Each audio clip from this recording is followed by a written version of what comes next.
Most of the streets in Long Beach, California are crowded with race fans, with the exception of the few streets that make up the Grand Prix circuit, as the Indy cars are ready to run in the Toyota Grand Prix of Long Beach. Hello. And the pole sitter, Michael Andretti, brings him down to Nick Bonaro's green flag, and they are racing as they scream down shoreline and head for that very first turn. It's a battle, just as suggested, between Andretti and Unser. Michael cooks his brakes hot, tries to hold on to the corner, and does so. Remember, Paul, when they go into that first turn, the brakes are not hot. It takes about 2 or 3 turns to get them hot again. So Michael's brakes had a little bit too much set on the front. It's Michael Andretti, Unser Jr., Emerson Fittipaldi, and then Rick Mears, followed by Bobby Rahal as they work themselves through the backside of this course. And it's so important on that first turn who gets in there first, because it's very difficult to pass through this part of the track. In past years, Unser Jr. has been leading early in the game, and he is unaccustomed to running in second. Sam, he just changed the setup on that car totally since yesterday, and so he's a little bit uncertain of it, but he'll know within 1 lap. Then he'll probably press Mario or Michael a little bit harder if he can. He's pressing him very hard now already, looking for an opening, and the first lap isn't even over. Without question, the fight is underway to the final hairpin, leading onto the long straightaway on shoreline, the critical corner on this course, and it's still Michael Andretti holding on to the lead. He separates himself a bit from Emerson Fittipaldi, and Rick Mears has dropped back. But the fight is at the front of the field, and there it is. Here comes Little Al making a move to the inside. He takes the line away from Michael Andretti. Can they hold on? He's got it. It's now Unser Jr. in front. Beautiful. That's as good a pass as you're ever going to see. Michael saw the car coming, left the room. He didn't want to end his race right there at the end of the first lap. That just about tells you, Sam and Paul, the Little Al liked the setup that they changed on the car since yesterday. He wasn't happy with the car yesterday. Paul Tracy with a problem as he runs through one of the runoff areas. Here's a young man we expect a great deal from this year. He's had a remarkably good practice session, but now he's caught. He's got to get some course marshals to come back there and pull him away from the wall. He makes both type of surfaces, so normally speaking, the tire works best on asphalt. When they go across the concrete, it gets slippery, and you can see the cars jump around a lot, Paul. Mario Andretti sets up to challenge Rick Mears. It'll be very difficult for us, I'm sure it will be for you, to recognize Rick in that yellow car. And look at Mario as he darts to the inside, picks up the position on Mears, but Mears has none of it. He's going to come along. Now we have a drag race on shoreline, Mears and Mario Andretti. And that's really literally a drag race, because they go through that turn about, think of this, 30 miles an hour. It's so slow. And touch up towards 175 miles an hour. A Lola chassis for Mario Andretti, a Penske for Rick Mears, identical Chevrolet power.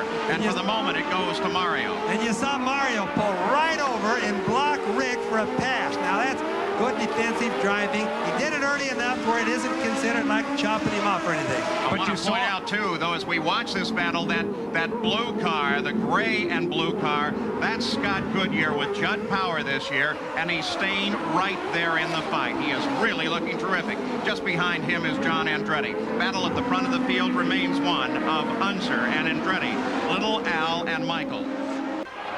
Nice little battle developing for 6th place. As take a look here moments ago as John Andretti in the yellow car cruises past Rick Mears. Beautiful little pass there. Mears stays in the fight. Scott Goodyear is just behind him. Magnificent battle. But he'll also try to not hit that wall again and drop out of the race today. Interesting point, though, Bobby. Rahal has been running closer to the concrete barriers during practice and qualifying than I have ever seen him. Remember, of course, he is the teammate to Unser Jr., so at this point, he is running second in the Gallus team. All right, let's listen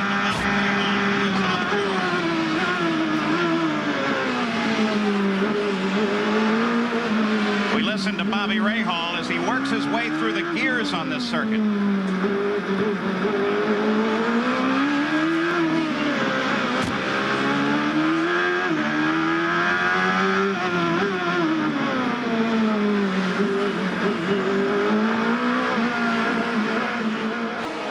Cheever looking over his shoulder as he's been mounting a challenge on Arie Luyendyk, running just ahead. They come down into the first corner. Cheever pursuing just as hard and hot as he can. And Cheever works his way through. A slower car lies just ahead of him. And look at that. Look at Cheever duck under Luyendyk. Scott Pruett tries to get through too, and Pruett makes it past as well. So Cheever and Pruett move forward. Luyendyk back. There's a deal where Luyendyk got got out there, tried to get back in, but the other one had the whole plug before he could get there. 44 car is Buddy Lazier. The leader of the race is Rahal Unser Jr., who is well out in front now and looking right at a 4th consecutive win here in Long Beach. But before the race began, here's Tracy almost making a bid on Mario Andretti. Consider that, Paul. Tracy, a rookie, looking to pass the veteran Mario Andretti. Of course, he is a lap back. But the showdown that we thought might happen is... Let's go down there, Gary Gerald. Well, we just came running in here, and just as we arrived, Scott has killed the engine, and now they're talking with him. They were working, and the concern was on the left rear side, and the crew continues to work right there, but the engine is off. He had some problems in the opening race at Australia. They've got early problems here at Long Beach, Paul. And of course, we saw a great example of that. There's Buddy Lazier in the 44 car in one of the runoff areas, sitting by the edge of the race course. Scott Pruett's car is still... The 50 car is Mike Groff. Mike Groff off the edge of the course. Now, that white smoke would suggest to you that it's steam, and that might tell you that it's a turbocharger, not a fire. He's not like he's in real danger, Bobby. Oh, it's like the engine looks like it probably blew, and it's getting like water and oil into the turbocharger, and just keeps smoking because the turbocharger runs 1,800 degrees. Whale of a battle continues for 8th place as Eddie Cheever is climbing all over the back end of Scott Goodyear. We're on board Eddie Cheever's car, and that number 15 car is holding him off pretty good. Well, what he's going to have to do is try to outbrake him, and there are only, as we said earlier, about 3 or 4 places on the track that are ideal for that. They're not in one now, but they're coming around to a very bumpy straightaway, and if he tries to outbrake him on the inside, you'll see the car really rattle around. It's at the end of this straightaway.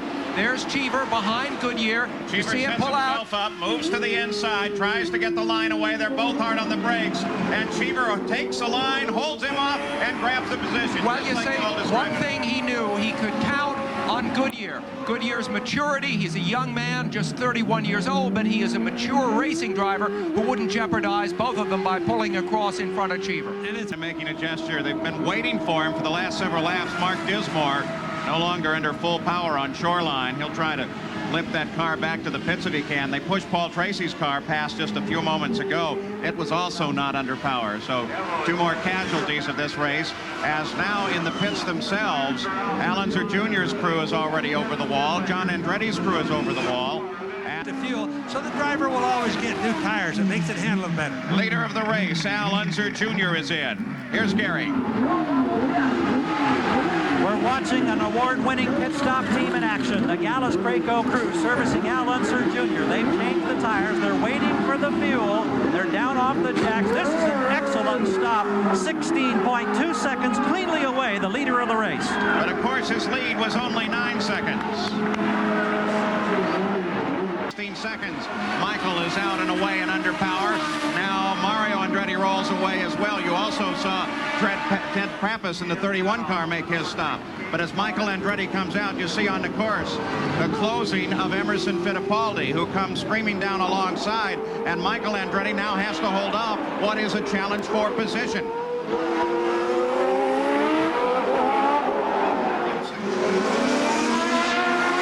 Unser Jr. regained the lead as a result of Michael's stop. This is a battle for 2nd place, and Fittipaldi wants it. Well, it's a tight battle, and it's a question about who's going to have the best brakes. Both of them are heavy right now, Paul, and it's really, you could see when Michael came out, he wasn't too sure of it, but he's now getting back up to the speed he had a little while ago.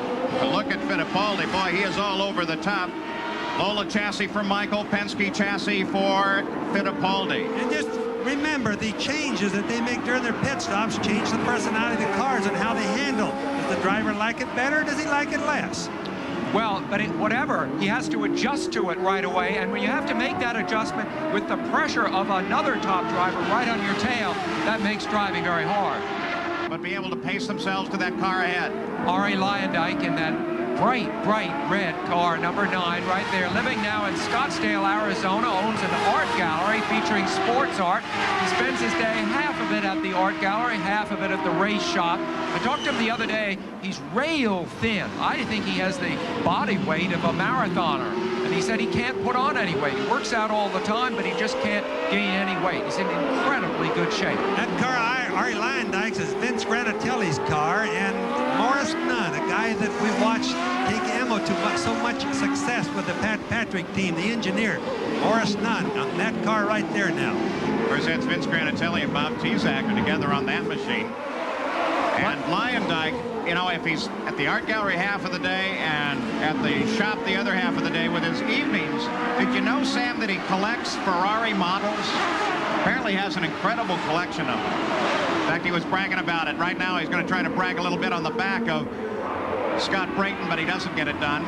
Now the next opportunity to pass really doesn't come until the end of the shoreline straight. Here, the idea is simply not to lose time when you go through that hairpin. The chance of passing there is slim to none. Well, just impossible to do, Paul, but, you know, they all try it. They're all there just in case a guy slips, but you can't pass there. Well, what you see, though, again, is a situation where if a pass is made, it's going to be made under braking. You see him? What he's doing now, Arie is giving Scott, he's given him a signal saying, I'm here, because he wants to make sure that when he does make that effort to pass, he takes that deep breath and goes in deeper than Scott Brayton, that Brayton sees him coming and they're not both put out. He's doing a lot better now, but as we watched him through the practice... Oh, Mario with a problem. Mario by the edge of the course. Doesn't look like anything. The car looks in good shape. Maybe it's just a pull-off. The safety team is there. He's been running fifth, a solid performance. This has got to be a major disappointment. It's stuff like this that really affects the championship. We'll see. With Unser. Based on the pit stop previous, Paul, it would appear that most of them, at least the cars are running up front, are going to spin about 65 left, but now we're full course yellow. It's going to change all the strategies. Here's the left. And Unser Jr. jumps into the pits. Everything changes right now. Little Al's 15 seconds ahead. The stop should run 15 or so. But of course, there's roll in and roll out. Michael Andretti should in fact take the lead, but Michael Andretti comes in as well. Unser Jr. rolls away just as Michael Andretti hits the pits. And John Andretti, there's the cause of those yellow flags as John Andretti up against the wall. Here's Jack Arute. Well, before the display of the full course yellow, Michael Andretti determined that he was going to come into the pits. Michael's away. Let's go to Gary Gerald. Gary? And they finished service on Emerson Fittipaldi, and this is a quick stop, Jack. It was right around 11 seconds, but problem on pit road. Terrible crash. It looked like the Andretti car for a second there as he came over the top of Fittipaldi. On the exit, we had just mentioned that it is Michael, and Michael got way in the air, but he reaches down, takes the steering wheel off. He's okay, but boy, it looked like he got high. Just exactly what we talked about just moments before that, and how careful you have to be when you jump to the pits so very quickly. Look at this. It's going to be a confrontation, I think. Michael Andretti runs back down the center of the pits. That car sits there, and Michael goes right for the Penske pits. Yeah, you bet. Well, it's really too late for any arguments. I know he's mad. It's really sad that it has to happen. Look at him. Look at Michael right there down in the Penske pit saying, what were you thinking? What happened here? Michael Andretti, who was definitely in the fight. Here is Fittipaldi. As he started to move away, they waved him out. He pulled out and pulled fairly wide as he came out to avoid that pit in front of him.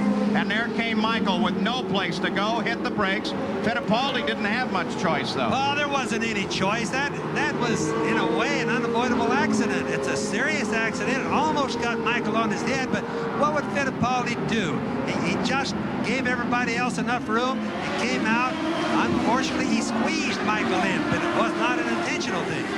Into the pits, and he's rolling through with damage on one side of the car, and Rick Mears had a problem with one of the pace cars. Ran into the tire barrier. So a race that has gone so smoothly suddenly is in total disarray. One yellow flag, and we've got more action. Oh, look at the damage on Fittipaldi. Look at that damage. Well, it's going to put him out one way or the other. That's going to be too severe damage to keep on going. We've lost a lot of cars over a very unfortunate incident. And there's the pace car off, so we're ready to go. See the yellow flags come down. That means the green flag is up. And we're back to racing on Shoreline Drive. They come up to speed.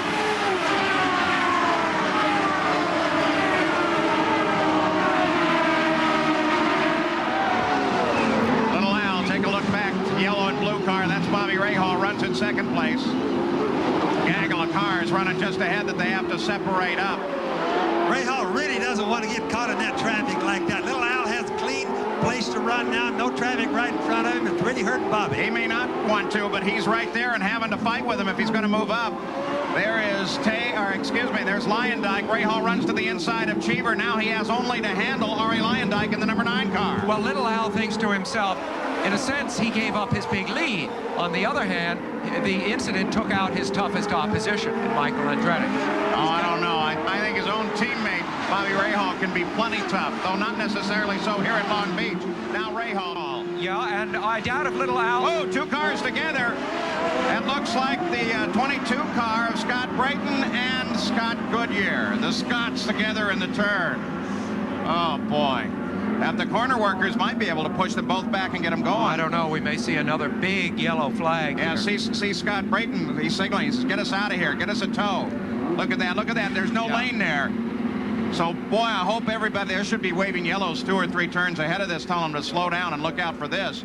There is room to get by, of course, but that's not in the racing line, and it would be very easy for a driver to come around that corner and plow right in. Unser Jr. be the first car to get there. Just 2 more corners to go. Goodyear was 5th. Brayton was in 8th place just before this. Now he's got a right-hander and then a left-hander. That left-hander is the approach to the hairpin. Good. Now he's going to see now he's coming Goodyear around. being pulled back.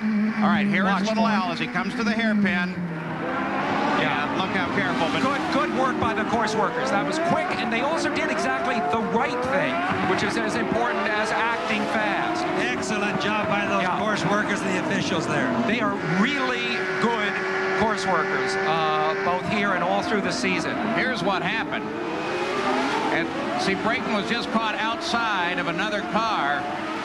And he was outside of Scott Goodyear, and Maschusta was out there as well, and the 2 of them got together. We've always said you can't pass there. I see the cars right now 3 abreast. Of course, 2 of them didn't make it. That's one place where you really shouldn't try to pass. Maybe they were right. Yeah, they're confirming what we already believed. You can't pass there, and don't try it. Bobby's grasp of the obvious. Every couple. So for a while, it has been a dominated race by Unser Jr., but now with several most unusual incidents, his teammate Bobby Rahal is beginning to close in. It should be a fight to the finish.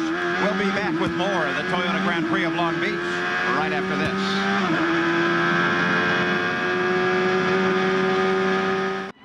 Gave them all the fuel they needed.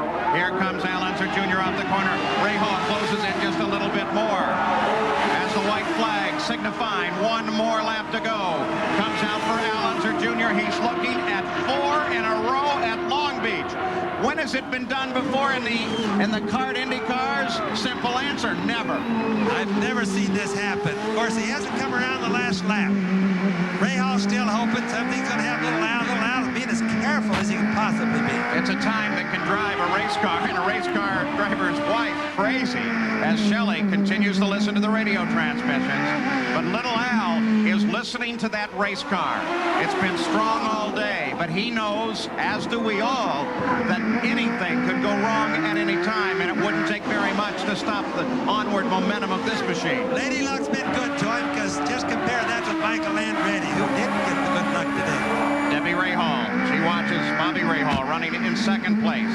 But Bobby Rahal would have to have a miracle now, because there's the hairpin turn ahead of little Al, and they already recognize that almost anything could go wrong now, and he could roll to the finish ahead of Rahal. There is Unser Jr., and he wins the Toyota Grand Prix of Long Beach, and that, by the way, is the 50th win for the Chevrolet Racing Engine. 16 career wins for little Al.